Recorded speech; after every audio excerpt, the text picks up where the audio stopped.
हरियाणा में जिस तरीके से विधानसभा चुनाव को लेकर के अब राजनीतिक पार्टियों की सरगर्मियां तेज हो गई है, उससे कहीं ना कहीं चुनावी माहौल बनता हुआ नजर आने लगा है।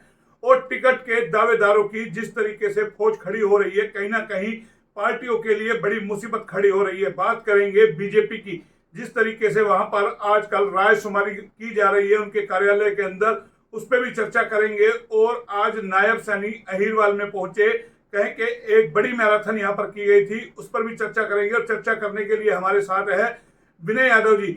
लेकिन भाजपा की मुश्किलें कम होने का नाम नहीं ले रही, क्योंकि हाल ही में लोकसभा चुनाव में जिस तरीके से भाजपा ने 5 सीटें गंवाई है, उसके बाद भाजपा कहीं ना कहीं पसोपेश में है और किस तरीके से सरकार बनेगी उसको लेकर के चिंतित है। और दूसरी चिंता भाजपा कैडर के लोगों ने भी बढ़ाई हुई है, जो भाजपा से जुड़े हुए हैं, चाहे राव इंद्रजीत हो, चाहे नरबीर हो, चाहे रणधीर सिंह कापड़ीवास हो, या फिर कोई अन्य नेता हो। टिकट को लेकर के कहीं ना कहीं तमाम जो है अपनी अपनी दावेदारी जता रहे हैं। तो वो चिंता कहीं ना कहीं भाजपा के लिए बड़ी है, कैसे उससे निपटेगी। उधर कांग्रेस में भी कमोबेश यही हाल है। तो बात करेंगे सीधी भाजपा को लेकर के कि जिस तरीके से भाजपा को लेकर के लोगों में नाराजगी है और कहीं ना कहीं जिस तरीके से आवाज आ रही है प्रदेश भर से कि इस बार बदलाव कहीं ना कहीं हो सकता है, तो उसको लेकर के कांग्रेस कहीं ना कहीं उत्साहित है। 5 सीटें लोकसभा चुनाव में जीती है।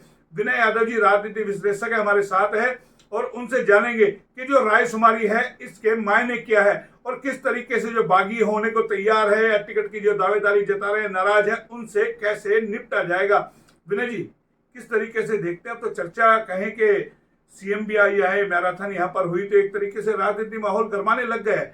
अब लोगों में लगा कि हाँ, चुनावी चर्चा जरूर है और भाई टिकट के दावेदारों की फौज बड़ी खड़ी हो रही है।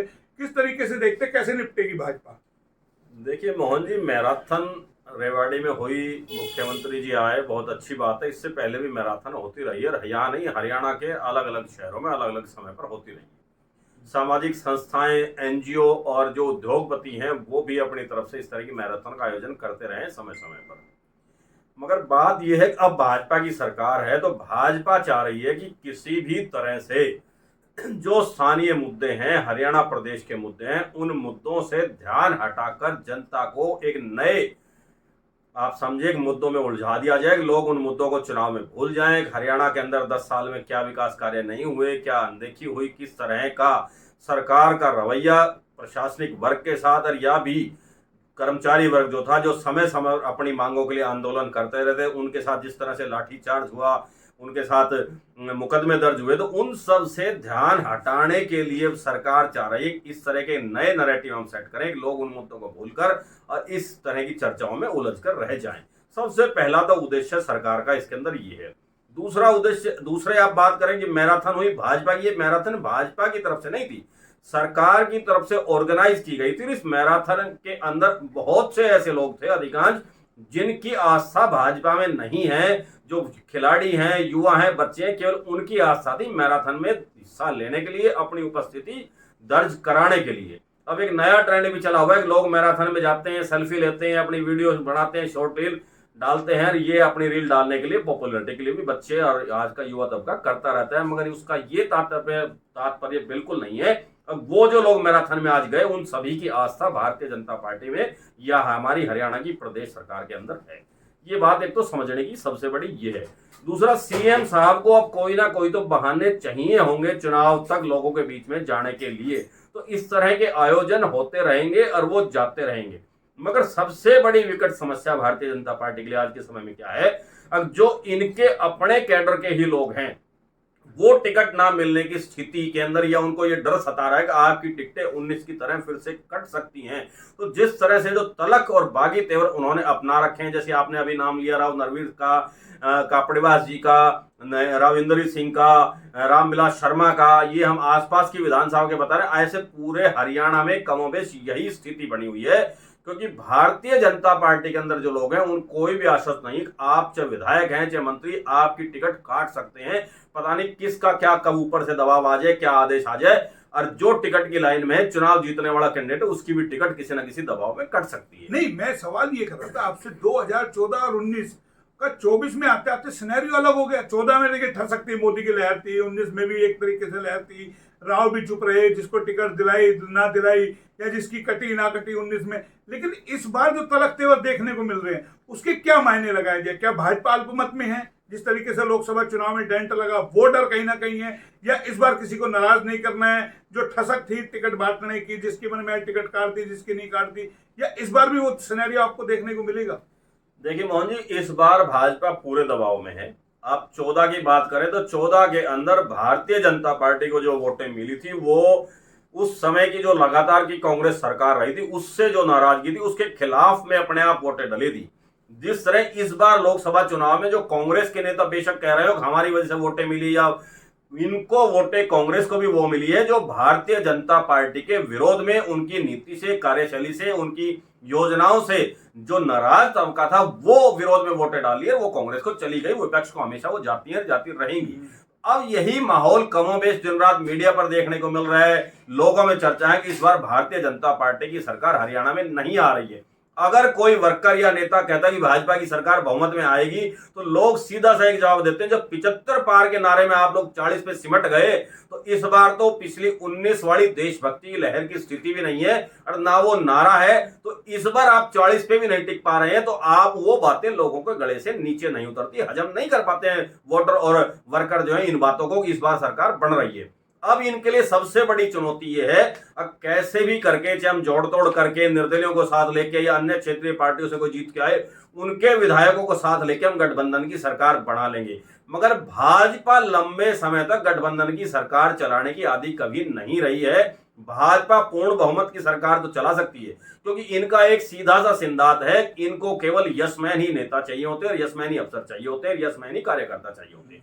मगर अब वो स्थिति नहीं है क्योंकि जो लंबे समय से भाजपा से जुड़े हुए लोग थे वो सरकार में इन 10 सालों के अंदर रहे। इन 10 सालों के अंदर भी उनकी महत्वाकांक्षा पूरी नहीं हुई, कार्यकर्ताओं के, वर्करों के काम नहीं हो रहे। जिस तरह विधायक कहते रहते हैं अफसर हमारी मानते नहीं है, बदली तक हम नहीं करा पाते हैं। जिस तरह सरपंचों का आंदोलन हुआ, आप आंगनवाड़ी वर्कर का देखें, नंबरदार एसोसिएशन का आंदोलन देखें, आंगनवाड़ी वर्कर्स का, एएनएम का, टीचर्स का, डॉक्टर्स का, ये सब चीजें, ये जो जितना भी कर्मचारी वर्ग है, जो अन्य वर्ग है, ये भूल नहीं पा रहा है। अब इन सब बातों से ध्यान हटाने के लिए दिन रात घोषणाएं की जा रही है, मगर इन घोषणाओं को अमली जामा पहनाया कब जाएगा? अब तो चुनाव का समय आ गया। नहीं कर रहे ना, क्यों नहीं कर रहे? कर्मचारियों के लिए घोषणा कर दी मुख्यमंत्री नायब सिंह सैनी, लगातार कई सारी घोषणा कर रहे हैं। गरीबों को प्लॉट देने की बात हो या कर्मचारियों को पक्का करने की बात हो, तमाम चीजें कहीं ना कहीं 3 महीने का समय लॉलीपॉप तो दे ही रहे हैं अपनी तरफ से। क्या जनता यकीन कर पाएगी? दूसरा सवाल मैं आपसे हाथ काट कर देता हूं क्योंकि आप भी लंबा परिचय देते हैं। तो एक और चीज है साथ के अंदर जो हम देख रहे हैं कि जब आप कह रहे हैं कांग्रेस बीजेपी का माहौल अभी नहीं है, फिर टिकट के दावेदार क्यों इतना बवाल मचा रहे हैं? फिर तो किसी और पार्टी में चले जाए। जब उनको लगता है कांग्रेस आने वाली है, भाई दूसरी पार्टी आ सकती है, तो फिर क्यों इस तरीके का बवाल मचा रहे हैं? देखिए मोहन जी, घोषणाएं कर रहे हैं, घोषणा करना, घोषणाएं तो 2014 और 19 में भी की थी। आप भाजपा का पोर्टफोलियो देखिए, इनकी जो घोषणाएं थी उनमें से कितनी घोषणाओं को इन्होंने पूरा किया है। अब ये मजबूरी की घोषणाएं हैं। जब 2 लाख रुपए की सरपंचों की डिमांड को, ये मांग को नहीं मान सके और अब जब लग रहा है कि वो विरोध में सरकार नहीं आ पा रही है, रिजल्ट इन्होंने लोकसभा चुनाव में देख लिया, अब तो जो घोषणाएं है वो मजबूरी की घोषणाएं हैं। वो सरकार की सहमति की या विकास की या लोगों से सहानुभूति की घोषणाएं नहीं है। इसलिए लोग विश्वास नहीं कर रहे हैं। अब चुनाव का समय आने पर जब मजबूरी में सरकार को लग रहा है कि सरकार नहीं आ रही है, तब ये घोषणाएं की जा रही है। लोग झांसे में आ जाए, बिल्कुल लोग झांसे में आ जाए। और हम कहते हैं अब दूसरा कि नेताओं के पास चुनाव के समय भाषणों में बोलने के लिए कोई बातें नहीं थी। अब ये इस तरह की घोषणाएं करके ये चुनाव में जाकर प्रचार कर सकते हैं।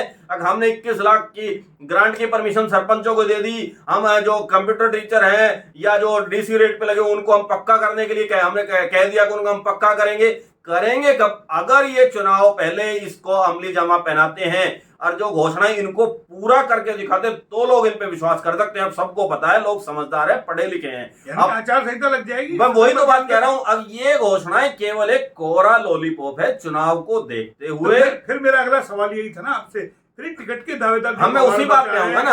आपने 2 सवाल एक साथ पूछे मोहन जी, तो जान के पूछे। तो मैं इसलिए पहले सवाल का जवाब पूरा होने दीजिए। आप अब ये जो घोषणाएं हैं केवल कोरा लॉलीपॉप है, जनता अब उन पर विश्वास नहीं कर रही है और ये सरकार को भी पता है, मुख्यमंत्री जी को पता है कि हम इन घोषणाओं को अब करेंगे, अमली जामा पहनाने के लिए हम दिखावा करेंगे, तब तक आचार संहिता लग जाएगी, फिर कहते हैं कि अब चुनाव हो गए, चुनाव में आप जिताइए, चुनाव के बाद हम इनको पूरा करेंगे।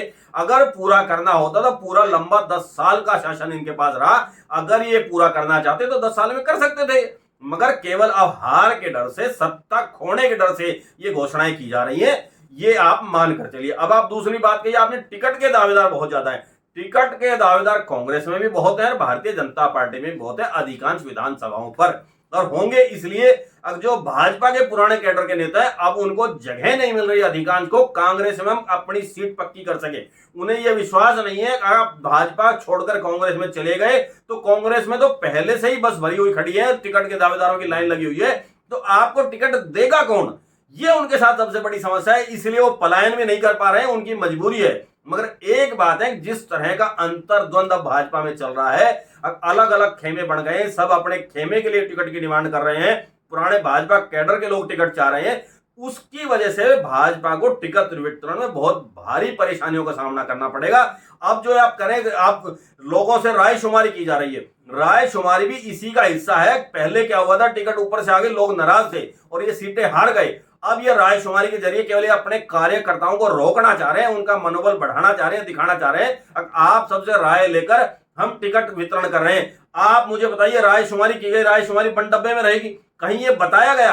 हमने रेवाड़ी विधानसभा के लिए राय शुमारी की और लोगों ने जो राय दी, लोगों की राय नहीं ले रहे, केवल अपनी पार्टी संगठन और पदाधिकारियों की राय ले रहे हैं, मंडल अध्यक्ष की राय ले रहे हैं, उसमें भी ये कहीं शो नहीं करेंगे। अगर रेवाड़ी विधानसभा में इतने मंडल अध्यक्षों ने या इतने कार्यकर्ता, हमने 200 फॉर्म भरे, उन 200 में से हमारे पहले नंबर पे इसका नाम लोगों ने चुना, दूसरे पे इसका, तीसरे पे इसका, कौन बताएगा? ये पता ही नहीं चलेगा, केवल एक बहाना रहेगा जिसको भी टिकट देंगे। अब ये राय शुमारी की थी, हमारे वर्करों ने कहा था इसको टिकट दीजिए, हमने उसको टिकट दे दी। तो फिर टिकट के लिए मारा मारी, देखिए हम राव की भी बात कर ले, राव इंदर मतलब देखिए पार्टी ने दो खेमों में बैठ के, एक राव खेमे में अहिरवाल में अगर हम देखें, और एक भाजपा कैडर के अंदर, डर दोनों तरफ है भाई। भाजपा कैडर के लोगों को डर ये लग रहा है राव की चल गई तो राव अपने हिसाब से टिकट बांटेंगे, और राव खेमे को ये डर लग रहा है कि अगर भाजपा ने अपने कैडर के टिकट बांट दी तो दिक्कत खड़ी होगी, और यही दुविधा कहीं ना कहीं भाजपा के लिए बड़ी मुसीबत भी बनती जा रही है। मोहन जी, ये डर राव विरोधी खेमों को नहीं है कि राव के अनुसार टिकटें मिली, उनके निजी वर्कर ज्यादा जीत कर आए। ये डर भाजपा के जो प्रदेश कार्यकारिणी है, जो बड़े नेता, उनको भी है।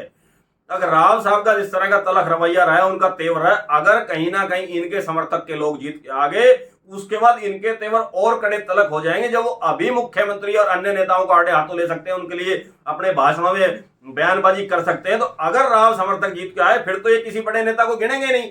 ये भी बड़ी समस्या नेताओं के सामने, इसलिए वो राव साहब को साइडलाइन करने के लिए उनके पैरेलल एक लॉबी को खड़ा कर रहे हैं। तो राव कोई बड़ा काम कर सकते हैं, क्योंकि देखिए उनके पास एक इंसाफ मंच है। या हो सकता है भाई 5-4 टिकट भाजपा दे दे और 5-7 अपने इंसाफ मन से या किसी भी तरीके से निर्दलीय खड़ा कर। कोई राव ऐसा खेल सकते हैं, अगर आपके जहन में कोई हो, आपको लगता हो, कोई प्रेडिक्शन आपकी हो कि राव ये गेम भी कर सकते हैं। क्योंकि आज सुबह हम नरेश चौहान जी से बात कर रहे थे, वो उनके फादर के गुणगान कर रहे थे, राव बीरेंद्र सिंह के।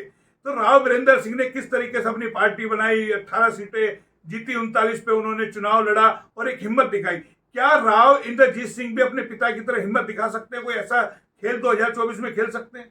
देखिए मोहन जी, बाप बाप है और बेटा बेटा है। जो ओरा और जो राजनीतिक अनुभव और जो मादा राव बीरेंद्र सिंह पूर्व मुख्यमंत्री में था, वो राव इंदर सिंह में कहीं भी नजर नहीं आता है। राव बीरेंद्र सिंह अपने वर्करों के, जो उनके निजी वर्कर थे, उनके लिए हमेशा खड़े रहते थे। आपने हमेशा सुना होगा राव साहब के 3-3 पीढ़ी पुराने राव इंद्र के वर्कर हैं, वो उलाहना देते हैं हमारे कोई काम नहीं हुए। मीटिंगों में, सभाओं में जाते हैं तो नए लोग उनको घेरे रहते हैं, हमें कोई तवज्जो नहीं दी जाती। ये मादा अब जो हमारे राव इंद्रजीत सिंह माननीय सांसद साहब में, उनमें नहीं दिखता। मतलब राव बीरेंद्र ठसक से करते थे, बिल्कुल ठसक से करते थे। उसकी वजह है अब उनके पास जो टीम थी नेताओं की, गांव वाइज जो टीम थी, वो सारी टीम ऐसे सशक्त लोगों की थी, ठोंडे लोगों की थी, अब जो अपने आप में भी एक अहमियत और वजूद रखते थे अपने गांव में, क्षेत्र में, इलाके में या आसपास की पंचायतों में या शहर के अंदर। उनके पास वो टीम थी जो अपना अस्तित्व रखते थे, और जब वो सबका अस्तित्व प्लस होता था, राव वीरेंद्र सिंह को उस चीज से बल मिलता था। और अब जो ये लॉबी बट गई है, अब पुराने समय की बात करें तो चाहे राव नरवीर का परिवार है, कापड़ीवास का है, और है जितने भी नेता है हिरवाल के, सब राव साहब के साथ थे ना पुराने समय में। कुछ एक ही तो नेता होते थे जो उनके विरोध में होते थे।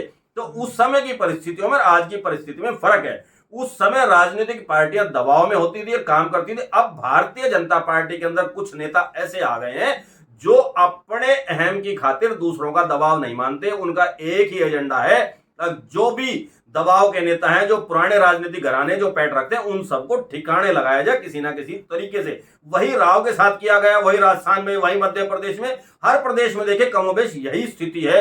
ये तो इस बार अल्प मत में सेंटर में सरकार आ गई, उनको पूरी सीटें नहीं मिली, बहुमत की गठबंधन की सरकार बनी है, तो इसलिए मजबूरी में इनको दिखावा करना पड़ रहा है। मगर अब भी अगर इनको मौका मिले बड़े नेताओं को, तो वो इस तरह के जो पुराने घरानों के नेता उनको ठिकाने लगाने का पूरा प्रयास करेंगे। आपको लगता है राव ठसक्की करेंगे राजनीति? क्योंकि 2000 देखिए राव के लिए भी आखिरी चुनाव है और उनके सामने बड़ी चुनौती फिर वही आ जाएगा कि बार बार आप कहेंगे वे राव की बात करते हैं, क्योंकि उनके सामने अपनी बेटी को राजनीति में स्थापित करना बड़ी चुनौती है। अगर अब नहीं तो फिर कभी नहीं, ये मान के मोहन जी, इस बार की नेताओं की राजनीति ठसक्की नहीं रह गई, ये मजबूरी की राजनीति रह गई। राव तो कर सकते, मैं उसी बात पे आ रहा हूँ ना, भले ही बहुमत कम हो, मैं लेकिन इस टाइम बीजेपी अल्पमत में, बीजेपी की मजबूरी है। मैं उसी अगर राव अगर अपना फायदा हिम्मत दिखाएंगे थोड़ा सा, तो कुछ ना कुछ मिलेगा ना। और जब तक आप रोएंगे नहीं, चिल्लाएंगे नहीं, कुछ ठसक दिखाएंगे नहीं, इतने थोड़े ना मानेंगे। भाई आप 14 के अंदर लड़ करके गए नहीं गए कांग्रेस से, तो बीजेपी में मिला नहीं मिला आपको?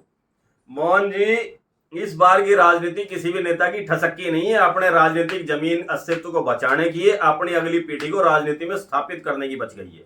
आप ये मान के चलिए, चाहे कोई भी नेता है, जो पुराना नेता है, जो भाजपा में है, किसी भी पार्टी से, किसी दल से आया हुआ है, उनके लिए स्थिति जो है वो अपनी अगली पीढ़ी को राजनीति में स्थापित करने की बच गई है, ठसक्की नहीं बची है। तो राव नरवीर तो ठसक दिखा रहे, कल आपने देखा नहीं, उनका भी वही ठसक। 19 में नहीं दिखा सके, अब अल्पमत में तो वो भी हिम्मत कर रहे हैं, या फिर उनके पीछे भी कोई राजनीतिक कारण है? मैंने आपसे क्या कहा, राव साहब की ठसक को कम करने के लिए राव वीरेंद्र राव नरवीर ठसक दिखा रहे हैं, इधर कापड़ीवास ठसक दिखा रहे हैं, उधर रामविलास जी ठसक दिखा रहे हैं। ये सब इसलिए है, पार्टी की तरफ से ये सब जब सामान्य से बैठाया जाए तो कहा जाएगा जी अगर एक एक की सबकी मानेंगे तो फिर सारे नेता नाराज हो जाएंगे, इसलिए आप अपने अपने टिकटों तक सीमित होइए और अपने इलाके में काम कीजिए, पार्टी को अपने हिसाब से काम करने दीजिए। दूसरी बात क्या है, अभी जितने भी ये नेता हैं केवल भाजपा के बाड़े के अंदर ही दौड़ लगा रहे हैं, वहीं ये पहलवानी दिखा रहे हैं। असली पहलवानी का तब पता चलेगा जब चुनाव का दंगल खुलेगा और विपक्ष के नेताओं के साथ इनकी चुनाव के मैदान में लड़ाई होगी, तब पता चलेगा किसमें कितना दम है, कौन जीत के आता है, कौन हार के आता है।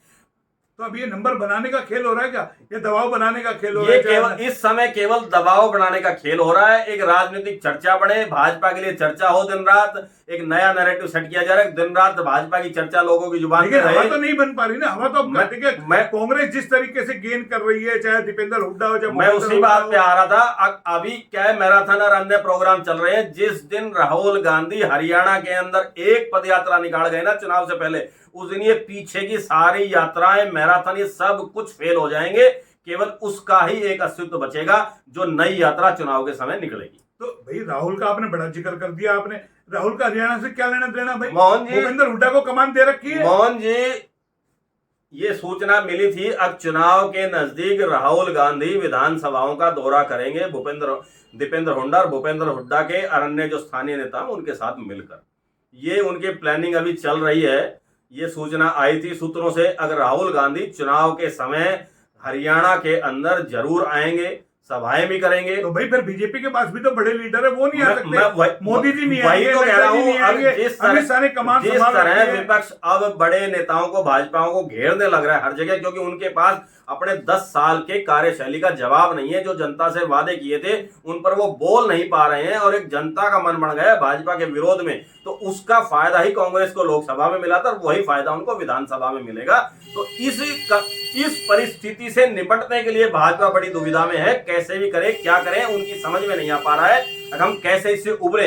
और सबसे बड़ी परिस्थिति ये हो गई है, अगर जो बड़े नेता पुराने भाजपा में है वो अपनी जमीन को बचाने के लिए, अपनी राजनीति को आगे तक स्थापित रखने के लिए पूरा दबाव भाजपा पर बना रहे हैं कि हमारे अनुसार हमारे समर्थकों को टिकटें मिले। मोदी जी आने से डर रहे हैं क्या? मोदी जी तो लोकसभा में जाने से डर रहे हैं, बड़ी मुश्किल से तो अब वो वायनाड गए हैं। इतने दिनों बाद उन्होंने ट्वीट किया, उस ट्वीट के ऊपर भी ट्वीट आ गए विपक्ष के नेताओं के, एक बड़े देर आए दुरुस्त आए। चलो आप गए तो हैं, पर वहां आप उनकी जो है उसको राष्ट्रीय आपदा घोषित करके उनके लिए सरकार की तरफ से सुविधा मुहैया कराई, उस पर अभी तक प्रधानमंत्री जी का कोई रिप्लाई नहीं आया।